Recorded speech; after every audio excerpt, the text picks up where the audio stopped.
the internet went crazy. The bloggers went nuts all over the country. Bam, bam, bam, bam, bam. He's the one, he's the one, he's the one. Because he was a wholesaler landscaping company, very big one, and he had burlap. And 4 of those girls were covered in a burlap something or other, okay? So everybody said, aha, that's him, okay? The police got so excited about it that they finally called a press conference and said, we are telling you that Bissett is not a suspect and has nothing to do with this case. And one police officer said, I will give up my house if it turns out that Bissett's involved in this case. That's what he said. Who said that? Who? Okay? Which police officer said that? I won't tell you. So where was that a press release? It wasn't in a press release. There was hardly anything in the news about Bissett. Yeah. Well, in fact, there was all honoring him in the Riverhead local. Well, Bissett was a character. He belonged in Oak Beach. So he was over at Oak Beach also?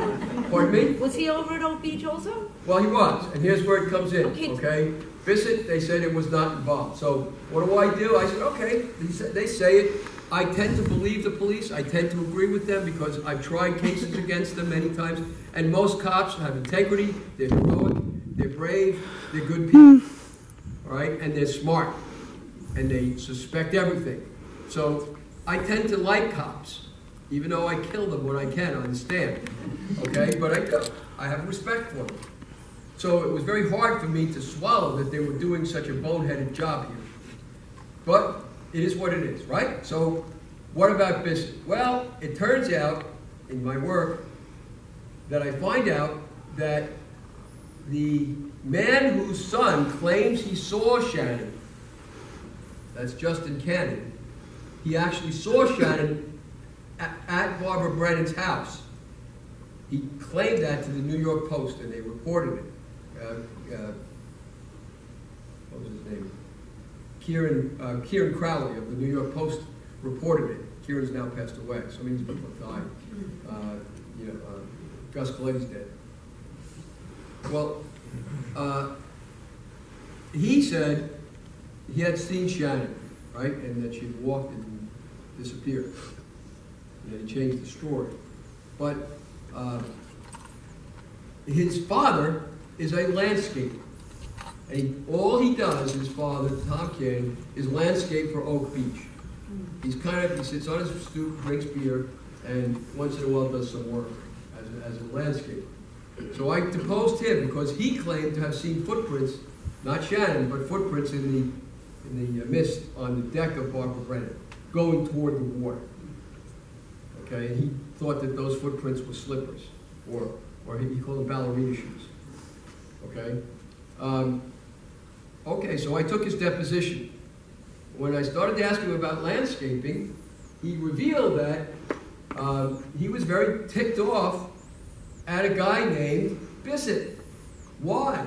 Because Bissett is a wholesale, and he would go to Bissett at his place in Huntington, I believe it was. He had several, Medford, Huntington, and he would ask Bissett for trees or whatever to plant.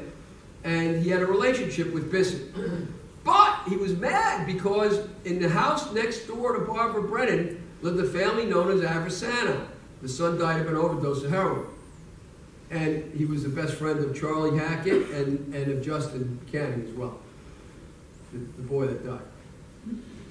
That house was landscaped in a retail fashion, right? Trees, plants, by Bissett. And he took away Canning's business. So Canning was pissed.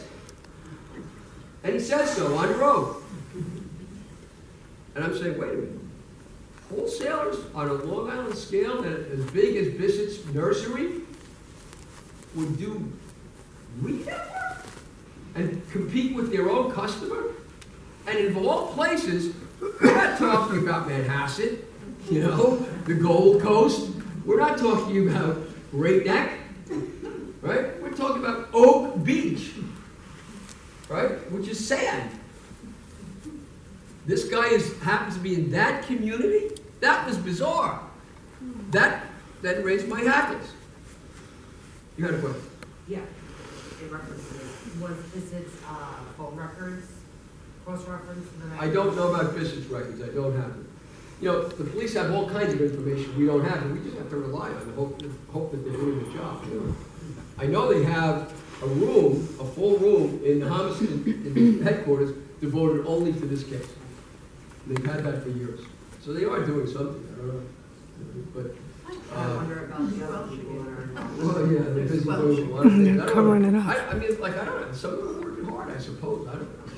Ma'am? Who allowed a wayward home? If you're claiming that Oak Beach was a bunch of weirdos and bad people, who legally allowed a wayward home in that area? There was no wayward home. They said it was a wayward No, home. Hackett made that up. Oh, so he just made that up? He just made that up. So it was a big joke? It was not a joke. It was sick. So he lied that he made his home A a home for wayward... wayward girls. Yes, we lied. And that's And that not being never happened. investigated? You're not I investigating? don't know why it wasn't investigated, but it was. So why aren't you investigating I that? did. And? What'd you call There it? was no home for wayward girls. I know, what happened there, that she stopped there? So, you know, that's another, we go down that path, we will in a minute, hold on. But we have to finish with Bissett. So I then, by sheer coincidence, a girl disappeared for several days. She was missing, a young woman, and supposedly she was last seen in a cream-colored SUV driven by a guy named Charlie. So Peter Hackett is Charles Peter Hackett, and the bloggers went nuts all across the country. It's him, he took his next girl, and the girl popped up 5 days later and had nothing to do with it. It was all just craziness. But the girl happened to be a former client of mine. And I had represented her family, and when she was a little baby, I represented her mother. And now she was grown up, I represented her. And now she disappears and comes back, and I call her up and I say, so-and-so, what's going on here? Everybody says you were involved with Peter Hackett. She says, no, I was with my boyfriend, that's his name. And we had a fight, and we went away for 5 days and came back. But, she says, I happen to know Shannon Gilbert. She was my friend. And so I said, oh, is she making that up? A lot of people make things up. So I had to question her, and I came to the view that she knew a lot of inside information that she wouldn't have known unless she knew Shannon. And she points out that Shannon was not unfamiliar with Long Island. People think, oh, she came from New Jersey, she knew where she was. Shannon's been many times on Long Island, if you believe this person, and she would work out of hotels, the Marriott, the Garden City Hotel, and she would try to break into the rich man's market out east, and one of her boyfriends was Bissett, according to this person. Okay? And she had another one, a millionaire up in Kings Park, we don't know who it is. But that's Mercury. So, anyway, so I have these things that tell me that Bissett is probably connected. I also have information firsthand from somebody who traveled out on Bissett's boat. Bissett was one of those boat people, and he would go off to Babylon, and they would have these wild parties with something known as a wet and wild girl, if you figure that out. And on that boat was Burke. So Burke and Bissett knew each other. They were connected. Okay, so there's a lot of these people who are connected. They're connected through sex. They're connected through drugs. They're connected through all kinds of weird activities. And they may not have anything to do with it. That may be just a large coincidence because they all like sex. I don't know. But it's an interesting connection. Anyway, John, ma'am? was there, the person you had spoken to, that woman, had she mentioned anything about Olika and Elliot? No. I looked for that, but no, I didn't get that. So, although I got other people connected with Olika. So the synapses, the nerve endings that come together are all over. It's very hard to follow, you know. But you had B-I-S-S-E-T-T. Can you speak of James Burke? Yeah, well, I was around then, you know, I was in law school. I just got out of law school, I think, when the trial came. So I and I was in Suffolk County politics at the time, so I knew all the players, I just didn't know them really well. But that little boy had rocks shoved down his throat because he was going to allegedly report these bad kids in Smithtown for stealing a bicycle. I think, I heard, I don't know if it's true, but that they were actually also burglarizing homes, and he would have really nailed them.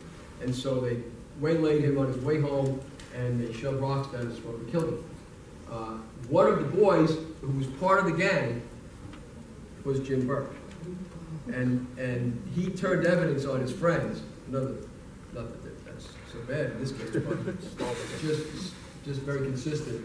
And he turned evidence on his friends, testified against him in a grand jury, and they got convicted. Right? So, and the district attorney handling the case, assistant, was Tom Spoda. So Spoda then promotes Burke because he thinks, allegedly, he thinks he's just a sparkling kid who's just going to change his whole life and move up and became great and went into the police academy and became a cop. So Spoda then gets out of the DA's office and goes into practice where he represents the Detectives Association and the PBA. So he gets all their divorces and he gets all of their criminal, everything. And so his practice grows enormously, and he becomes Spoda, Sullivan, and O'Rourke. And they had left the DA's office as well. Jim O'Rourke is today the lawyer for Dr. Peter Hackett. And I've been fighting Jim ever since, okay? In any event, Spoda works his way up and has a really great living, and then decides to become the DA. And he runs for 2 terms unopposed by any political party, which, to my mind, you can see is a great mistake in America, isn't it? Side political comment, but you can see the results of that. Power tends to corrupt, as Lord Acton said, and absolute power corrupts absolutely. And that's what was going on here. So Tom works his, I never had any problems with the guy, friendly with him, whatever, but he works his way up along with Chris McPartland, his assistant, and a few others, and all the way up his ranks comes Burke, who gets promoted again and again and again, and everybody says, well, Spoda did it. Duh. You think he's the only one that could just, by single-handedly, promote a cop all the way up the ranks when he's not in charge of the police? He's the DA. It's a separate organization. More people are involved in the promotion of Burke than has been exposed. They're in the police department. Many of them are quit or retired, but some are still there. They shouldn't be. Right? They knew all along what that man was. Right? We've done our work on that too, because people come to us and ask us the question you did: is there any connection? And there could be, and we'll look at it. But you see that Jimmy Burke, as he climbs the ranks, there had to be officials, cops noticed everything, right? That noticed what he was up to, that saw what he was doing with prostitutes, and did nothing about it. And they went all the way up the ranks. And I don't want to offend anybody here who's committing adultery. You can commit it, it's your business. All right? But 3 out of 3 of the top cops who testified in Spoda's trial, I attended part of the trial, 3 out of 3 were in adulterous relationships at the top ranks. So you say, come on, it's their private business, it's America. Okay, well, that used to be a crime. It still is on the books, okay? And it puts you, and you're in a position of trust and power with guns, it puts you in a position to be blackmailed.